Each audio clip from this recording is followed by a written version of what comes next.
좋아요와 구독하기는 사랑입니다. 안녕하세요. 반갑습니다. 부동산입니다. 2019년 3월 20일 수요일입니다. 오늘도 읽어볼 뉴스들이 좀 많습니다. 이것저것 읽어보도록 할게요. 좋아요와 구독하기는 사랑입니다. 자, 첫 번째 뉴스입니다. HUG의 이재광 사장님이 취임 1년을 맞아서 기자단 간담회를 했나 봅니다. 국토부 기자단과 취임 1년 간담회를 했는데 이 과정에서 이제 HUG 주택도시보증공사죠. 어떤 식으로 운영할 건지 고민이 있는지 뭐 얘기들을 좀 하신 것 같아요. 그래서 어떤 부분들 언급을 했냐면요. 일단 분양가 관리하는 부분에 대한 얘기를 했어요. 분양가를 더욱 합리적으로 관리하기 위해 기존 주변 시대를 고려하는 분양가 산정 방식의 개선 방안을 마련하겠다는 뜻을 내비치기도 했다. 이제 사실 이 부분 때문에 이 기사를 좀 선정했는데요. 근래에 분양한 단지들 중에서 분양가가 좀 과도하게 높다. 이런 평가를 받은 단지들이 있었죠. 그래서 실제로 서울 안에 분양을 했지만 미분양 물량 때문에 살짝 지금 고민하고 있는, 소위 말하는 이 아파트들 미분양이 발생하게 되면 이 사업 시행자가 이 미분양을 털기 위해서 어떤 식으로 계획을 세울 건지 이 말이 많아요. 어제 뉴스 읽으려다 말았던 기사들 중에 보면 지방 같은 경우도 이런 미분양을 어떻게 털기 위해서 건설회사들이 그 관련된 무슨 연구 이런 거 한다, 그런 뉴스도 있었거든요. 어제 읽진 않았지만 지금 그래서 저도 들리는 얘기로는 근래 서울에 미분양 나왔던, 그러니까 고분양가니까 미분양이 된 거죠. 이게 어떻게 보면 시장의 논리대로 작동한 거죠. 물론 대출 규제라든가 이런 규제가 있는 상황이기 때문에 시장이 온전하게 작동하는 데는 좀 한계가 있을 수 있다고 생각하지만, 일단 대출 규제가 있는 상황에서 그 분양가는 비싸다라고 하는 게 수요층들의 판단이었으니까 미계약이 나온 거죠. 그래서 조직 분양들 들어가서 이제 좀 분양 조건들 바꾸고 분양 상담사들 막 들어가서 이제 조직 분양한다, 이제 그런 얘기도 얼핏 들은 것 같은데요. 자, 근데 결국 원인은 분양가가 높은 건데 분양가 규제를 이 HUG가 제대로 못했다라고 판단하고 있는 부분이 있는 것 같아요. 그래서 이 기사 내용 이거예요. 분양가 내용을 더욱 합리적으로 관리하기 위해 기존 주변 시세를 고려하는 분양가 산정 방식의 개선 방안을 마련하겠다라고 했으니까, 지금 인근에 아파트 분양한 사례가 있으면 110%를 적용해서 분양가 더 못 올리는 이제 그런 거 있잖아요. 이제 그거에서 좀 더 넘어서 뭐 하겠다는 얘기예요? 합리적으로 관리하게가 분양가 낮출 수 있는 방안을 제시하겠다, 이런 거잖아요. 분양가를 끌어내리겠다라는 목적인 거잖아요. 일단 분양 원가 공개 항목 확대가 분양가 안정에 일정 부분 기여할 것으로 봤지만, 다른 기준으로 보완할 수 있는지 없는지를 고민해 보겠다고 해서 올해 좀 다른 분양가 규제 방법이 HUG 차원의 방법이 나올 수도 있지 않겠냐, 그런 생각이 들고요. 그 다음에 분양가를 더 직접적으로 규제하는 방법은 분양가 상한제를 민간택지에 적용하게끔 하는, 이미 지금 시행할 수 있는 법률인데 분양가 상한제 적용 지역이 아직 지금 한 군데도 없어서 적용이 안 되는 부분도 있긴 합니다만, 물론 사실 분양가 상한제 적용 지역 지정한다고 하더라도 재개발 재건축 사업과 같은 정비사업은 관리처분기획 신청만 이전에 됐다라고 하면 적용이 안 되기 때문에 일반 민간 택지에 공급하는 다른 방식의 사업이랑은 좀 달라요. 그래서 효과가 없으니까 이 HUG의 어떤 무게, 분양가를 직접적으로 건드릴 수 있는 그 무게가 더 좀 크게 작용하지 않나 생각이 됩니다. 아무튼 이 부분에 대해서 분양가가 올라가는 것들을 되게 고민하고 있다라는 얘기를 인터뷰에서 했기 때문에 이 부분 하나 주목해야 될 것 같고요. 그 다음에 사실 첫머리에서 얘기한 건 갭 투자 모니터링 강화라 그래서, 지금 이제 역전세난, 기존의 세입자들 중에서 보증금을 받지 못하는 이런 사고를 보증금을 돌려받지 못하는 사고를 방지하기 위한 부분들을 좀 고민하고 있는 것 같습니다. 그래서 일단 HUG에 살 수 있는 거는 보증금을 반환 못 받는 세입자가 있으면 그걸 좀 대신해서 받아줄 수 있는, 그러니까 보증 상품을 내놓겠다, 이제 그런 얘기인데, 그래서 작년 임차 인정 강화를 위해서 전세 보증금 반환 보증 상품의 보급을 늘려서 15조 3천억 정도 들어갔던 게 이제 작년에는 2배 늘려서 30조 5천억까지 늘렸는데, 좀 더 제도 개선을 해서 스마트폰에서도 가입할 수 있고 할 수 있게끔 좀 허들을 낮추겠다, 이제 이런 얘기를 했습니다. 홍보도 많이. 그리고 한편으로는 올해부터도 아니죠. 작년에도 하긴 했습니다만 실제로 돈을 막 쓰려고 기금 지원하려고 하더라도 지출 못한 금액들 많이 있을 겁니다. 아직 도시재생 뉴딜 사업 관련해서 도시재생 사업, 특히 이제 뭐 자율주택 정비 사업이나 소규모주택 정비 사업에 따른 사업 중에서 하위 법령이나 이런 것들이 좀 마련이 안 돼서 사업이 지지부진했던 쪽에 돈이 많이 안 나갔던 걸로 알고 있는데 올해부터는 이런 쪽에도 적극 지원할 거다. 그래서 크고 작은 도시재생이 본격화되는데 예산 5,800억 원에서 6천억 원 정도를 전부 집행하고 하겠다는데 있으면 갖다 꽂아주겠다는 거죠. 예, 하실 때 있으시면 받을 수 있는지 가서 적극적으로 한번 접근해 보세요. 그래서 가능하면 더 받아서 집행할 정도로 도시재생 펀딩과 융자, 출자 등에 적극적으로 나설 계획이라고 한다. 라고 합니다. 그리고 사례는 뭐 스웨덴 몰락한 조선소 뭐 그런 사례 가지고 우리나라도 이 자유롭지 못하다 이런 몰락이 올 수도 있다 걱정했다고 하는데 그냥 한번 기사는 읽어보세요. 좋아요와 구독하기는 사랑입니다. 자, 두 번째 뉴스입니다. 이 워커힐 아파트 재건축 관련 기사인데요. 트렌드를 좀 읽기 위해서 한번 좀 짚어보고 갈게요. 자, 이 광장동에 있는 워커힐 아파트 1단지가 재건축을 추진하고 있는데 2단지 쪽은 리모델링 조합 만들어졌다가 뭐 해산이 된 것 같고요. 그리고 이제 통합 재건축 안 하고 1단지만 재건축을 하려고 하는 것 같은데 일단 안전진단은 통과했고 어떻게 재건축을 할지 정비 계획을 수립하는 단계인 것 같아요. 근데 우리가 일반적으로 재건축이라고 하면 이 법에서 정해놓고 있는 공법에서 허용되고 있는 용적률을 다 받아서 일반 분양을 많이 해서 그 수익을 가지고 조합원들이 추가 부담금을 적게 내는 형태로 그래서 용적률을 가득 받는 게 일반적인데 여기는 현재 용적률이 한 100%가 안 되는 상황인 건데 새로 신청하는 용적률이 얼마냐면 188% 정도만 용적률을 받겠다라고 한대요. 사실 기사는 약간 이해가 안 가는 게 최대 300%까지 받을 수 있다라고 하는데 이게 가능한가? 지금 현재 2종 일반 주거지역이면 서울시는 원래 용적률 기준이 200%거든요. 2종이면 국토계획 및 이용에 관한 법률에서는 250이지만 50% 낮춰서 200으로 운영하고 아마 더 달라고 하면 임대아파트 지으면 이렇게 용적률을 나눠 먹는 형태로 더 받을 건데 이 부분이 약간 좀 확인이 필요한 것 같아요. 근데 아무튼 뭐냐면 받을 수 있는 용적률을 안 찾아 먹고 188%만 받겠다는 거예요. 그래서 기존의 조합은 432가구랑 그 다음에 일반 분양은 85제곱미터 이하 450가구에서 982가구로 짓는 것으로 정비계획을 세워서 임대아파트 안 짓고 1대1 재건축 이렇게 가는 방향으로 계획을 세웠다고 합니다. 근데 유사한 사례가 근래 있었어요. 이촌동 왕궁아파트도 용적률을 205%로 해가지고 낮게 이렇게 받는 거였었는데 근래 기사 혹시 기억하시나 모르겠는데 이런 형태로 1대1 재건축 형태로 임대아파트 안 짓는 형태로 용적률이 안 찾아 먹을 테니까 정비계획 수립해 주세요 라고 도시계획위원회에 서울시 올렸더니 보류됐던 거 혹시 기억하세요?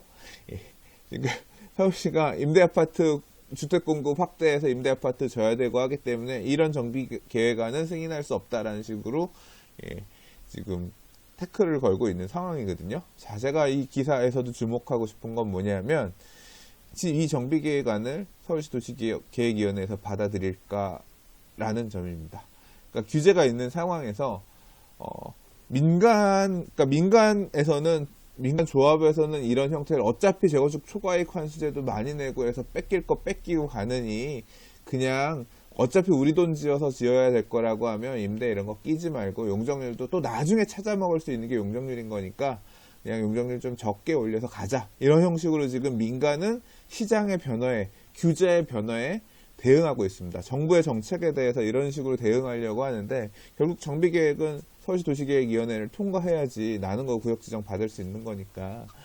자, 이걸 갖다가 서울시에서는 어떻게 대응할지, 어떤 결과를 내놓을지. 앞서 왕궁아파트 사례를 보면 뭐 또 같은 결과가 나오지 않겠냐 싶기는 한데 좀 지켜보려고 한번 뉴스에서 읽어봤어요. 좋아요와 구독하기는 사랑입니다. 자, 이번 내용도 짤막한 단신입니다. 경기도시공사 부천서 첫 소규모 주택 정비사업 시작한다는 기사인데요. 자, 가로주택 정비사업에 대한 얘기예요. 부천 대림아파트 가로주택 정비사업을 경기도시공사가 한다. 라고 하는 건데, 서울에는 SH공사가 있고 경기도에는 경기도시공사가 있죠. 서울도 얼마 전에 이 가로주택 정비 사업 관련해서 보도자료 나온 적이 있어요. SH공사에서. 장이 11구역에 해제된 지역에 3개 블록을 가로주택 정비 사업 3개를 묶어가지고 약 한 500세대 규모 있게 하려고 한다. 뭐 이런 거 기사 나온 거 있잖아요.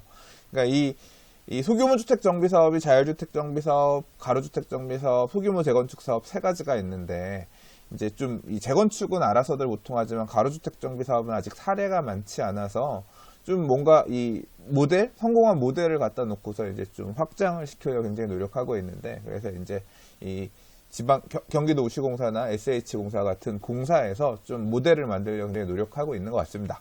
근데 여기는 이제 경기도 첫 사례라 그래요. 그래서 뭐 부천 대림 아파트 하면 엄청 큰 아파트일 것 같지만 보면 그런 건 아닌 것 같아요. 원래 48세대에 있었던 조그만 이제 연립주택단지 같은 그런 느낌의 아파트인 것 같은데, 조합원이 48세대 가져가고 남는 거 33세대 정도 일반 분양하는 가로주택 정비 사업을 부천에서 한다고 합니다. 1호 가로주택 정비 사업이고, 여기 하나 이제 어떤 모델로 만들어져서 좀 확장되게끔 하고 싶어 하는 그런 모양새인 것 같아요. 자, 아무튼 이렇게 소규모 주택 정비 사업도 공공주도화해서 이렇게 시도되는 데들이 보인다 정도 체크하고 넘어가겠습니다. 좋아요와 구독하기는 사랑입니다. 자, 다음 기사입니다. 도시재생 기사들도 여러 개가 보이네요. 부산시가 도심 흉물 빈집 도시재생 위한 전수조사 착수. 소규모주택 정비법이 빈집 정비 사업하고 소규모주택 정비 사업 2개로 나뉘고, 빈집들, 이거는 집이 비는 이유는 집을 사용할 사람이 없으니까, 건물을 사용할 사람이 없으니까 빈집이 생기잖아요. 그래서 사줄 사람, 결국 정부 공공이 나서서 사줘야 된다 해서 하는 게 이 빈집 정비 사업인데, 이 서울시 같은 경우도 빈집 정비를 위해서 전수조사 착수한다는 기사가 작년에 좀 있었습니다. 근데 이제 부산도 그거 착수한다라고 하는 건데, 그래서 이렇게 어디가 비어 있는지 확인해서 이제 그것들을 부산시에서 매입해가지고, 마찬가지로 서울도 뭐 이런 빈집들 매입해서 신혼부부들 또는 뭐 청년들, 창업하려는 사람들 공간으로 활용하겠다. 이제 이런 어떤 이 법의 취지잖아요. 이제 그거 하기 위해서 부산시도 빈집 전수조사에 착수해서 16개 구군의 빈집 위치 상태 등 실태 조사한 다음에 그거에 맞는 정비계획 수립할 거다. 빈집 재생 활성화 사업 아이디어도 공모하고 등등 한다고 했는데요. 자, 작년에 75개 동, 올해 폐공가 정비사업 120개 동 규모로 추진한다라고 했어요. 자, 뭐 이제 내용에 보면 빈집 비축 활용 이렇게 하겠다라고 하는 건데, 사실 제일 우려스러운 건 이겁니다. 이게 공공이 이렇게 개입해서 빈집들을 잘 활용해서 활성화되면 좋은데, 이게 빈집이 깨진 동에 벌붓기가 되지는 않으려나 하는 부분들이 사실 되게 우려스럽죠. 특히 제가 올해 초에 부산 가서 보고 왔더니 빈 집뿐만 아니라요, 빈 가게가 너무 많아요. 이 상권이 무너져가는 모습들이 되게 많이 보이던데, 그런 거를 돈 얼마 쓰고 이렇게 한다고 해서 할 수 있는지. 물론 그렇다고 가만히 있으란 얘기냐, 뭐라도 해야지 뭐 하면 안 된다 그런 얘기는 아닌 건데, 이게 너무 이 빈집 정비 사업을 하기 위해서 전수조사했더니 너무 방대해가지고 암담해서 어떻게 해야 될지 답이 안 나옵니다. 이런 결과가 나올까봐 사실은 좀 걱정입니다. 하긴 뭐 또 생각해보니까 제가 굳이 걱정할 문제는 아니네요. 좋아요와 구독하기는 사랑입니다. 자, 다음 기사입니다. 이거는 사실 어떻게 보면 홍보 기사인데 개인적으로 굉장히 흥미로운 시도라서 한번 기사를 읽어봤어요. 부족한 경매 낙찰자금, 경락자금 거래소 이용하세요라고 했는데, 지지옥션 쪽에서 홍보 기사를 낸 것 같아요.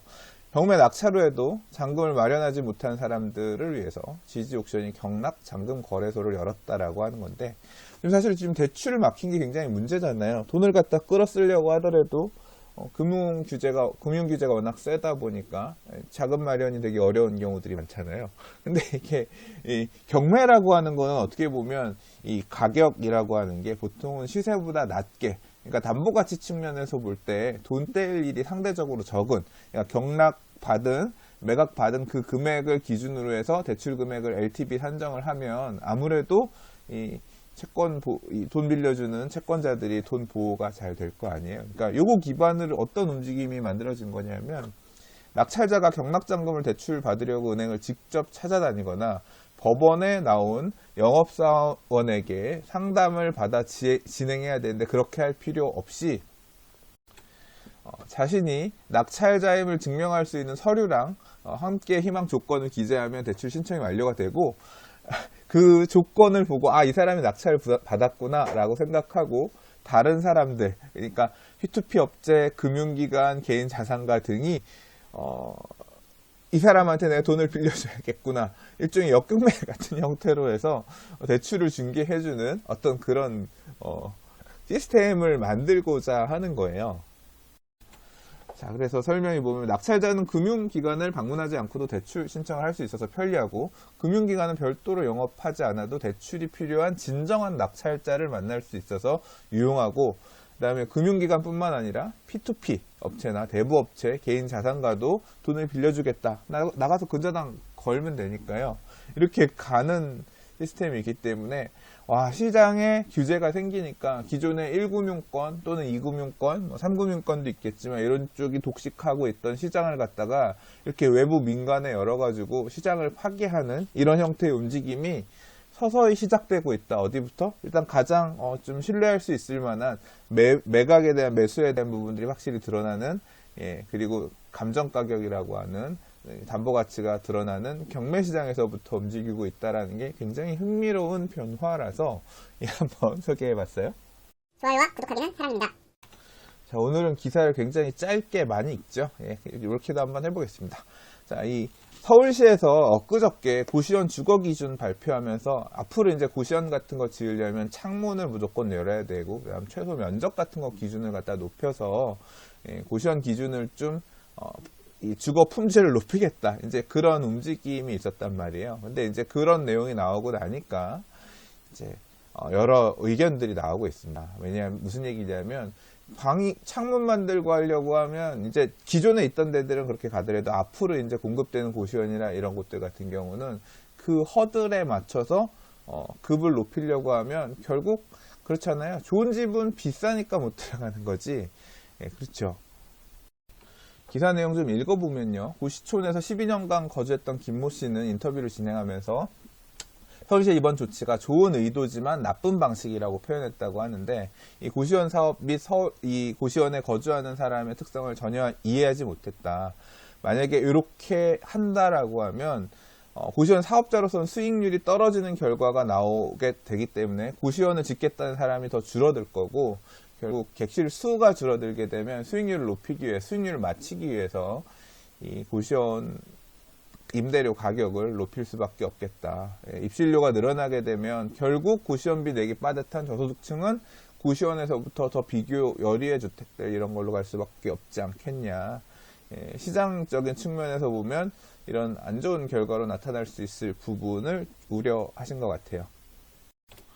자, 그리고 서울시에서는 이런 내용에 대해 임대료가 올라갈 수 있는 부분에 대해서 우려하면서 대신 이제 만약에 올라가는 거 어떻게 보완할 거냐. 그래서 소득이 낮은 분들, 중위소득 40에서 60%에 해당하는 거주민 같은 경우는 한 월 5만 원 정도 주거비용 바우처를 제공해서 임대료 보조를 통해서 만약에 조금 올라간다고 하더라도 밀려내지 않을 수 있도록 그런 보관을 두겠다. 그렇게 설명하고 있네요. 좋아요와 구독하기는 사랑입니다. 자, 오늘 준비한 마지막 기사입니다. 청담 삼익 아파트 소송전 마무리됐다. 재건축 사업이 본격화한다는 얘기인데요. 청담 삼익 아파트는 진짜 오래됐죠. 2003년에 조합 설립 인가 받을 때 상가 소유자를 배제하고 아파트 소유자만 모아서 조합 설립 인가를 받은 게 이제 이 조합 설립 인가의 효력이 있냐 없냐, 이 내용 가지고 계속 분쟁이 있었고 1심, 2심 판결이 있다가 요번에 이제 대법 판결이 나왔는데요. 이게 관리처분인가 받고 이주하는 단계에서 지금 이런 문제가 생겨가지고 벌써 이주 시작한 지가 시점이 한 1, 2년 제가 됐던 걸로 기억하는데 한 2017년 그쯤 됐던 것 같은데, 아무튼 요번에 와서 이제 결과가 나왔습니다. 결과는 일단 조합 쪽이 이겼습니다. 대법원에서 조합 설립 인정을 해서 정상적으로 사업이 갈 수 있게끔 돼 있고요. 물론 이제 조합 설립인가 소송 외에 이후에 있었던 뭐 사업시행계획 무효나 아니면 관리처분계획 무효 이런 소송 등도 있지만 그 부분은 어떻게 될지 모르긴 하겠지만 일단은 가장 큰 문제라고 할 수 있는 이 조합 설립 인가가 무효가 아니라는 판결이 났기 때문에 좀 조합원들 입장에서 안심할 사례인 것 같아요. 판결문이라든가 이런 내용을 아직 보지 못해서 실제로 이제 디테일한 상황이나 이런 것들은 보지 못해서 조금 조심스럽긴 하지만 관심 있었던 정비사업, 재개발, 재건축 사업에 있어서는 관심 있었던 주제거든요. 나중에 기회가 되면 이 내용도 조금 어떤 이유에서 문제가 됐고 어떻게 재판부가 봤는지 좀 살펴볼 수 있는 기회를 갖도록 하겠습니다. 자, 청담 삼익 아파트는 기존 12층 12개 동 888가구 규모 단지를 35층 9개 동 1230가구 규모로 재건축하고 157가구가 일반 분양으로 계획된다고 합니다. 위치 되게 좋죠. 청담 삼익 아파트. 이제 마무리되면 일반 분양 올해 아니면 내년 정도 나올래나요? 자, 그때 또 살펴보도록 하겠습니다. 좋아요와 구독하기는 사랑입니다. 자, 오늘 준비한 뉴스는 여기까지입니다. 오늘도 들어주셔서 봐주셔서 감사합니다. 사실 오늘의 메인 토픽은 성남시에서 2030 성남시 도시주거환경정비 기본계획 안을 발표하는 겁니다. 이 안에서 기존의 재개발 사업이 초기 단계에 있었던 이제 뭐 수진 1구역이나 신흥 1구역 같은 기본계획 서 있었던 데를 어떻게 둘 거냐. 이제 요 주거환경 기본계획을 보는 게 되게 중요했거든요.